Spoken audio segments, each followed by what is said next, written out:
আজকের গল্প হলো হাতির কান্না।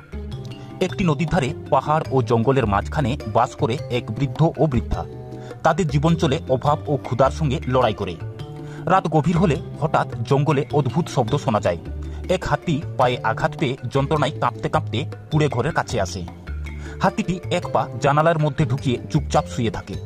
বৃদ্ধা ঘুম ভেঙে সেই দৃশ্য দেখে চমকে ওঠে। বৃদ্ধকে ডেকে এনে দেখে পায়ে পেরেক ঢুকে গেছে। বৃদ্ধ পেরেকটি বের করে জঙ্গলে গিয়ে ওষুধি লতা নিয়ে আসে। ওই লতা দিয়ে বানানো ওষুধ লাগানো হয় হাতির পায়ে। হাতিটি ধীরে ধীরে শান্ত হয়ে যায় এবং চোখ বন্ধ করে ঘুমিয়ে পড়ে। পরদিন সকালেই দেখা যায় উঠোন ধান কলা চালে ভর্তি। বৃদ্ধ বৃদ্ধা অবাক হয়ে চারিদিকে তাকায়। এই খবর পৌঁছে যায় জমিদারের কানে। তিনি দারোয়ান পাঠিয়ে সব জিনিস সহ বৃদ্ধ বৃদ্ধাকে ধরে আনায়। বৃদ্ধ ঘটনা বললেও জমিদার বিশ্বাস করে না। সব ধান চাল নিয়ে যায় জমিদার বাড়িতে। রাতেই হাতির পাল আক্রমণ করে জমিদার বাড়ি। সব তছনছ হয়ে যায়। জমিদার আতঙ্কে কাঁপতে থাকে। জমিদার বুঝতে পারে বৃদ্ধ সত্য বলেছে। সে নিজে এসে সব ফেরত দেয় ও ক্ষমা চায়।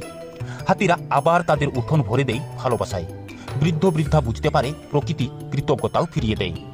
প্রকৃত ভালোবাসা ও সহানুভূতির ফল কখনো বৃথা যায় না।